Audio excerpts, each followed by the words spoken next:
میں نے سوچا کہ اگر میں ان کو لے کر لاہور چلی گئی ابھی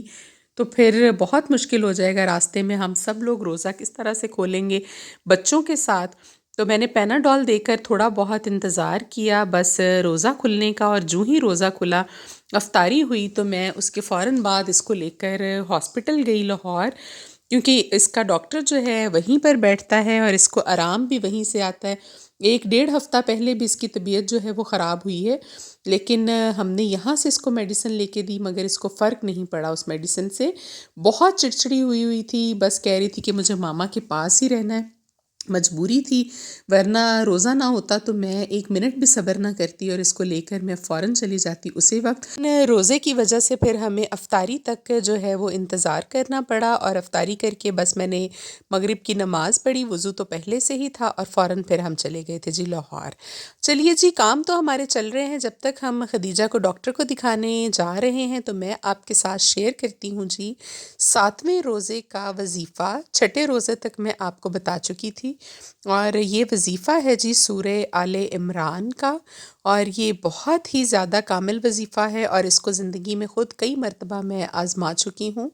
اور آپ یہ سمجھیے کہ آپ کی قسمت کا اگر بند کوئی تالا ہے تو اس کو کھولنے کی جو چابی ہے وہ یہ آیت ہے جو میں ابھی آپ کو بتانے لگی ہوں۔ اور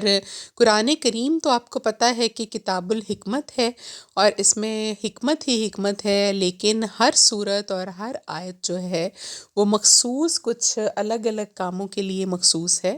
تو سورہ آل عمران کی یہ جو آیت میں آپ کو بتانے جا رہی ہوں ابھی، وظیفہ 7ویں روزے کے لیے، یہ بہت ہی زیادہ کامل ہے جی آپ کی حاجت پوری کرنے کے لیے۔ اور سب سے بڑی بات، اگر آپ کے اوپر کوئی جادو ٹونا ہو، کسی کا حسد ہو، کوئی نظر بد ہو، آپ کے گھر میں لڑائی جھگڑا رہتا ہو، یا پھر بے چینی اور بے سکونی ہو، آپس کا کوئی فساد ہو،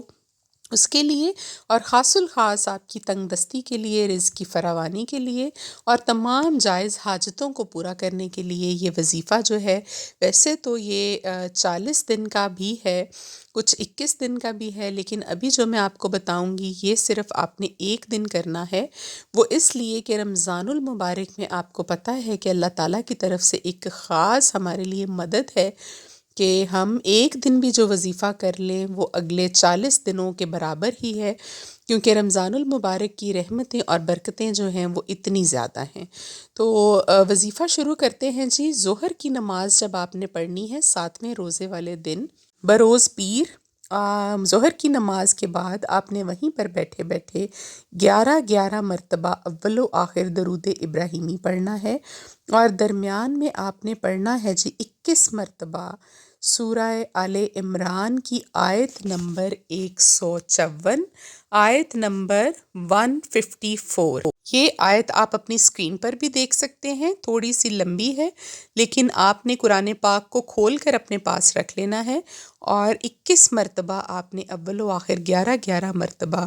درود ابراہیمی، یہ سورہ آل عمران کی آیت نمبر 154، 154 آیت کو 21 مرتبہ درمیان میں پڑھنا ہے، اور آخر میں 11 مرتبہ درود ابراہیمی پڑھنے کے بعد آپ نے اللہ تعالیٰ سے دعا کرنی ہے، جو بھی آپ کی جائز حاجت ہے، نیک حاجت ہے،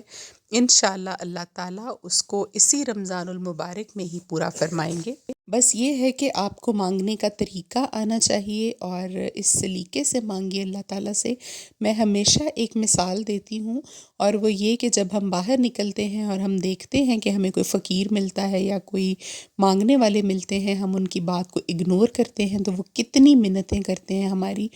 کتنے واسطے دیتے ہیں کہ ہمیں مجبوراً کچھ نہ کچھ نکال کر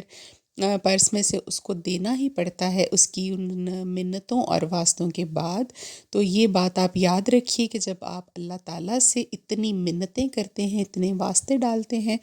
اتنی مرتبہ مانگتے ہیں، اور رو رو کر گڑ گڑا کر اپنی مجبوری بیان کرتے ہیں اور بتاتے ہیں، تو اللہ تعالیٰ تو غفور الرحیم ہیں، ہمارے گناہوں کو معاف کرنے والے ہیں اور بخشنے والے ہیں، اور سب سے بڑی ذات ہے اللہ تعالیٰ کی۔ تو وہ پھر کیسے ہمیں خالی ہاتھ لوٹائیں گے؟ صرف ہمیں خود ہی مانگنے کا طریقہ نہیں آتا، اور نبی پاک صلی اللہ علیہ وآلہ وسلم نے فرمایا، ان کی ایک حدیث مبارکہ ہے کہ اللہ تعالیٰ لاپرواہ دلوں کی فریاد اور دعا کو قبول نہیں کرتے، یعنی کہ جو آپ دعائیں ایسے لاپرواہی میں مانگتے ہیں اور اس میں آپ کا کامل یقین نہیں ہوتا اور مانگنے کا طریقہ نہیں ہوتا اور آپ پورے دل سے وہ دعا نہیں مانگتے، تو اللہ تعالیٰ تو ہر طرح کا علم رکھتا ہے، وہ دلوں کے حال بھی جانتا ہے، وہ نیتوں کو بھی جانتا ہے۔ تو پھر آپ خود ہی دیکھیں کہ جب آپ لاپرواہ دل کے ساتھ اللہ سے دعا مانگیں گے تو اللہ تو ہر بات جاننے والے ہیں، پھر کس طرح سے وہ ہمیں نوازیں گے۔ تو یہ جو ہم شکایت کرتے ہیں کہ جی ہم نے فلاں وظیفہ کیا، ہم نے فلاں دعا بھی کی، فلاں کے بتانے پر کی، ہمارا کام نہیں ہوا، تو اس میں یقیناً ہماری اپنی کمیاں اور کوتاہیاں ہوتی ہیں، جبکہ یہ آیات مبارکہ بھی حقیقت ہیں، سچ ہیں۔ اللہ تعالیٰ کی بتائی ہوئی ہر بات، ہر آیت اور نبی پاک صلی اللہ علیہ وآلہ وسلم کا ہر فرمان وہ بالکل حقیقت پر مبنی ہے اور اس میں کوئی شک اور شبے والی بات جو ہے وہ نہیں ہے۔ تو یہ جو سورہ آل عمران ہے، اس کے تو ویسے ہی بہت زیادہ فوائد بیان کیے گئے ہیں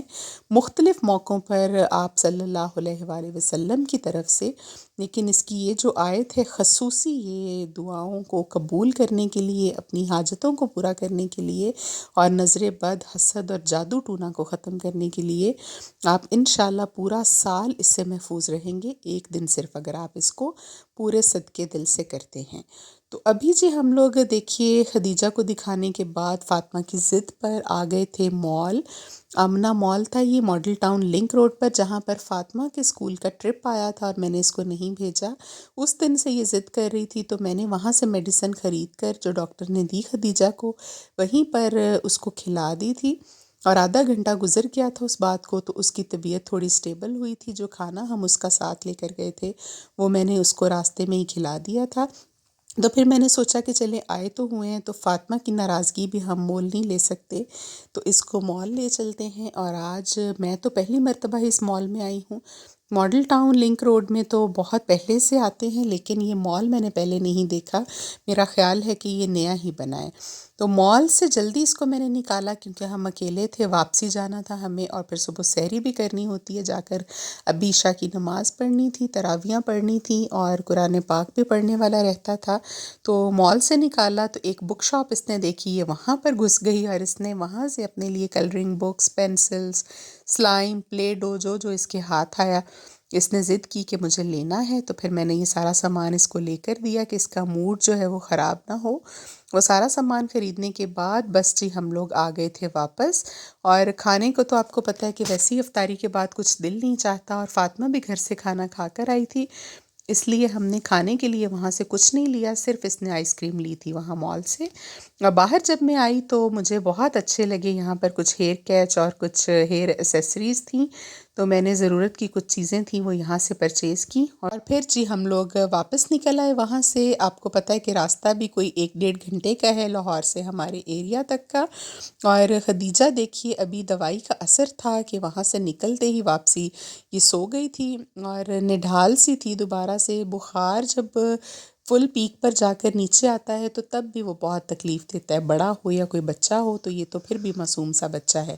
تو بس جی ہم لوگ ابھی آ رہے تھے واپس، وہی ٹائم لگا جو ہمیں آنے میں لگا، 1 ڈیڑھ گھنٹہ، اور پھر بھی گھر پہنچتے ہوئے ہمیں 11:45 کا ٹائم تقریباً ہو گیا تھا۔ ابھی چاہوں گی جی آپ سے اجازت، کل ملیں گے انشاءاللہ ایک نئے ولاگ کے ساتھ، ایک نئے وظیفہ کے ساتھ، ایک نئی اچھی بات کے ساتھ، بشرط زندگی۔ اللہ تعالیٰ سب خیریت رکھے، اپنا بہت خیال رکھیے گا۔ اللہ حافظ۔